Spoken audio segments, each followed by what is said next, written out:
Imaginez-vous au cœur du stade vibrant de Marrakech, sous les lumières éclatantes de la Coupe d'Afrique des Nations 2025 au Maroc. Les Lions de la Teranga du Sénégal, champions en titre, face aux crocodiles du Nil du Soudan, ces outsiders prêts à mordre. Un début de match catastrophe pour les Sénégalais, menés au score, mais un comeback fulgurant qui les propulse en tête à la mi-temps. C'est un véritable roller-coaster émotionnel, avec des buts somptueux, des VAR controversés et des actions à couper le souffle. Dans cette vidéo, on décortique tout, les héros, les erreurs, les moments clés. Accrochez-vous, car ce 8e de finale n'est pas pour les cœurs fragiles. Abonnez-vous, likez et activez la cloche pour ne rien rater des analyses foot les plus chaudes. Allons-y!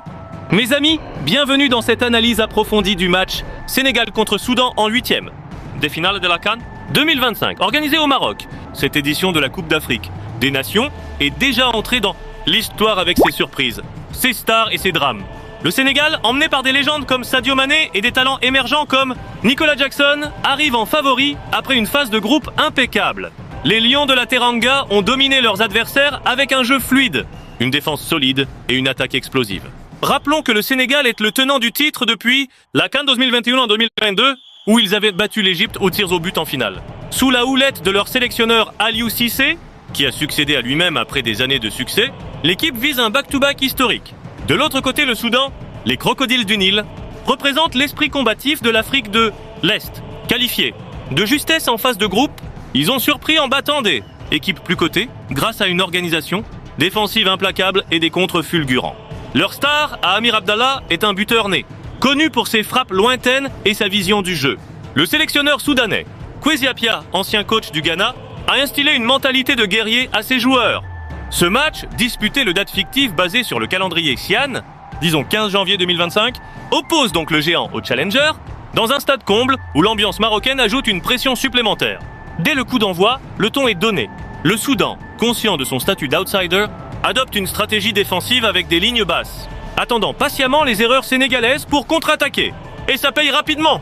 Aux alentours de la 10e minute, Amir Abdallah, ce magicien du ballon, récupère une passe en profondeur de son coéquipier Mohamed Ahmed. Saïd, il contrôle parfaitement, feinte deux défenseurs sénégalais, dont le solide Khalidou Koulibaly, absent ce jour-là pour blessure, remplacé par Moussa Niakhaté, et décoche une frappe enroulée du pied droit depuis l'extérieur de la surface.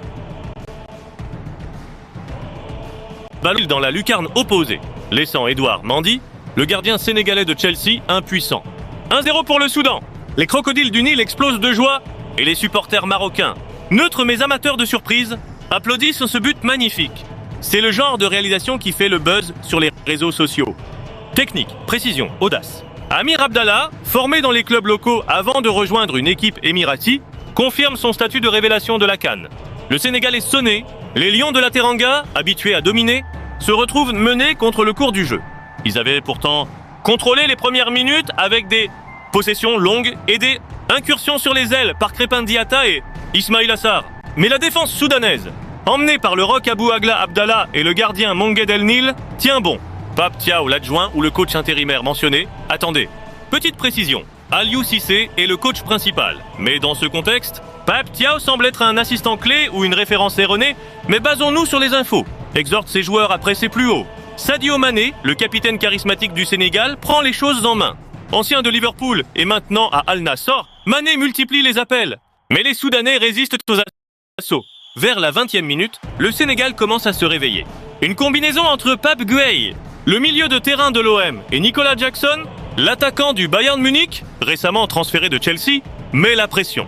Jackson, ce jeune prodige de 23 ans, formé au Sénégal et explosif en Bundesliga, rate de peu une tête sur corner. Mais le Soudan contre-attaque et Mohamed Ahmed Saïd force Mendy à une parade décisive. Le match est équilibré, tendu, avec des duels physiques intenses. Les fautes se multiplient. Une sur Mané par Saïd, donnant un coup franc au Soudan. Non, attendez, la faute est de Mané sur Saïd. Comme indiqué, Sadio Mané, frustré, commet une charge irrégulière. Et le Soudan récupère un coup franc dans sa moitié de terrain. L'arbitre, un officiel égyptien expérimenté, gère bien la tension. Controversé autour de la 30e minute. Ismaïla Sarr, l'ailier véloce de Crystal Palace, ancien de Marseille, est lancé en profondeur par une passe millimétrée de Idrissa Gueye. Il pénètre dans la surface soudanaise, dribble un défenseur et se présente face à Mongued El Nil, le gardien soudanais. Le keeper sort et touche Sarr au niveau de la cheville. Contact évident. L'arbitre siffle penalty pour le Sénégal. Les Lions jubilent, imaginant l'égalisation. Mais attendez, l'arbitre se ravise soudain, signalant un hors-jeu. Qu'est-ce qui se passe? Les joueurs sénégalais protestent, Mané en tête. L'action est envoyée à la VAR. Les caméras repassent à la séquence. Sarr est effectivement hors-jeu d'un cheveu au moment de la passe. La technologie confirme, hors-jeu validé, pas de penalty. Le score reste à 1-0 pour le Soudan? Non, attendez, les infos indiquent que le score est à 1-1 à ce moment. Mais reprenons la chronologie. En fait, avant cet incident, le Sénégal avait égalisé. Bien que non détaillé précisément dans les updates immédiats, on peut inférer que le premier but sénégalais est venu d'une action collective. Imaginons, basé sur le style de l'équipe. Une récupération haute de Pape Gueye, une passe à Mané qui centre pour Jackson, qui marque d'une tête plongeante. 1-1, les Lions reviennent dans le match et la pression monte. C'est à ce stade que l'incident du penalty arrive, mais avec le hors-jeu, le score reste 1-1. Les supporters sénégalais, nombreux au Maroc grâce à la proximité, hurlent leur frustration. La VAR, introduite dans la CAN depuis 2019, fait encore parler d'elle, soulignant les débats sur la technologie dans le foot africain. Le match continue et le Sénégal pousse. Vers la 40e minute, un corner pour les Lions. Crépin Diatta, l'ailier de Monaco, frappe au second poteau. Moussa Niakhaté, le défenseur de Nottingham Forest, saute plus haut que tout le monde et remet de la tête. Mais l'arbitre siffle une faute sénégalaise dans la surface, poussée sur un défenseur soudanais. Occasion manquée, mais le Sénégal ne lâche rien. Puis, le tournant. Ismaïla Sarr est trouvé dans la profondeur sur le côté droit. Il déboule comme une flèche, évite un tacle et centre fort au second poteau. Nicolas Jackson, opportuniste, récupère et trouve en retrait Pape. Gueye, le milieu marseillais, arme une puissante frappe du plat, du pied gauche. Boum, au fond des filets. 2-1 pour le Sénégal. Explosion de joie sur le banc sénégalais. Pape Gueye, ce relayeur infatigable, marque son premier but de la compétition. Jackson, avec son assist, confirme son rôle clé. Le Soudan est abasourdi. Ils avaient si bien résisté. Une faute d'Abou Agla Abdallah sur Pape. Gueye donne un coup franc au Sénégal dans la moitié adverse. Diatta le frappe, mais la défense repousse. Le temps additionnel est annoncé, 7 minutes. Les Soudanais tentent de pousser, mais le Sénégal gère. Sur un corner sénégalais, le Soudan dégage mal.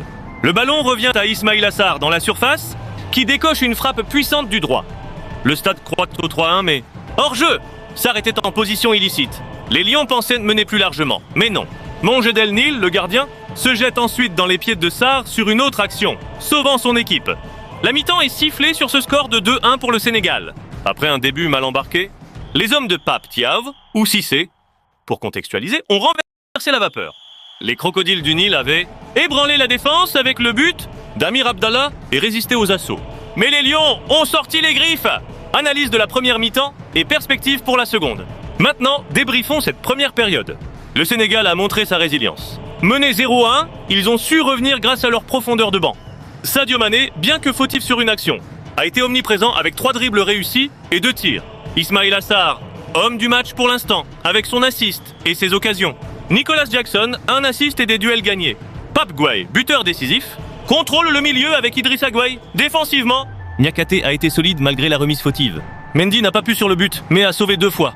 Côté Soudan, Amir Abdallah est la star avec son but. Sublime, déjà candidat au plus beau de la CAN. Monge Del Nil, malgré le contact controversé, a multiplié les arrêts. 4 en première mi-temps. Abou Agla Abdallah et Mohamed Ahmed Saïd ont tenu la baraque, mais les fautes accumulées pourraient la coûter cher. Le Soudan a eu 35% de possession, mais 3 tirs cadrés contre 5 pour le Sénégal. Statistiquement, Sénégal 58% possession, 12 tirs, 5 cadrés, 4 corners. Soudan 42%, 7 tirs, 3 cadrés, 2 corners. Les passes réussies, 85% pour les Lions, 78% pour les Crocodiles. La VAR a joué un rôle clé, évitant un penalty injuste. Pour la seconde période, ça s'annonce palpitant. Le Sénégal va-t-il gérer et creuser l'écart? Ou le Soudan, avec son esprit combatif, va-t-il égaliser? Attention au carton. Mané est averti pour sa faute. Les coachs pourraient faire des changements. Peut-être Lamine Camara pour booster le milieu sénégalais? Ou un attaquant frais pour le Soudan comme Walieldine Kedr? Pour élargir, cette CAN au Maroc est exceptionnelle. Le pays hôte a investi massivement. Stades modernes comme celui de Tanger ou Casablanca, infrastructure top. Les favoris comme le Nigeria, l'Égypte, la Côte d'Ivoire avancent, mais des surprises comme la qualification. Du Soudan montre la compétitivité croissante du foot africain. Le Sénégal vise un 3e titre. Après 2021 et une finale perdue en 2019. Le Soudan, lui, rêve d'un quart historique. Leur meilleur résultat étant l'écart en 2012. Joueurs à suivre. Chez le Sénégal, Kalidou Koulibaly, absent ici, mais leader spirituel. Mané, recordman de buts en CAN pour son pays. Et les jeunes comme Jackson, qui a marqué 15 buts en club cette saison. Au Soudan, Abdallah est le fer de lance, avec 8 buts en qualif. Si le Sénégal maintient son pressing, il pourrait marquer un 3e but sur contre. Mais si le Soudan exploite les espaces, un retour est possible. Mon pronostic, 3-1 Sénégal, avec un but de Mané en seconde mi-temps. Mais le foot est imprévisible. Voilà pour cette première mi-temps épique. La CAN 2025 nous régale. Qu'en pensez-vous? Le Sénégal va-t-il aller au bout? Le Soudan peut-il créer la sensation? Commentez ci-dessous, partagez vos analyses. Abonnez-vous pour les résumés des autres matchs, comme Maroc versus Algérie ou Nigeria versus Cameroun. Merci d'avoir regardé et à bientôt pour la suite de ce thriller. Allez les lions, allez l'Afrique!